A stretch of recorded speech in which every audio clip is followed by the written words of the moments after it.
Ka Ophis jong ka Composite Regional Center for Skill Development, Rehabilitation and Empowerment of Persons with Disabilities, CRC Shilllong mentaka sngi ka arp khandai trik ubanai naitung kala pelong ya ka TLM kit distribution camp. Ban sam ki Tiar Jinghikai, sheki shispa lai pu arngot ki khna jong ka Eastern West Khasi Hills District. Kiba dan Jingduna ki Dkhot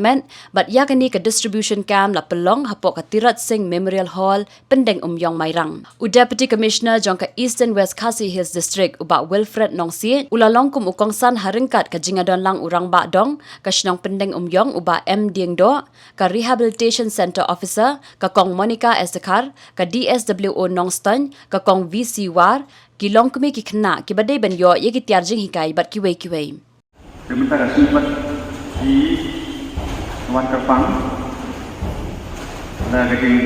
Vietnam juga Social Welfare Department juga Jylla Meghalaya bersam yakni teaching learning materials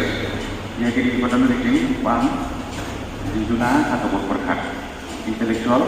disability but yakni pada di multiple disabilities. Terima kasih di fokus yakni atli hari senang yang dikatakan tang pensam yakni di kalong ke itu senang manusia berpentip tidak ini dia Ophis dua pay ini juga sistem juga anak but kumno banyak apa ini petunjuk yang terkadang jingim kumbalon lem kiwei di bawah anak.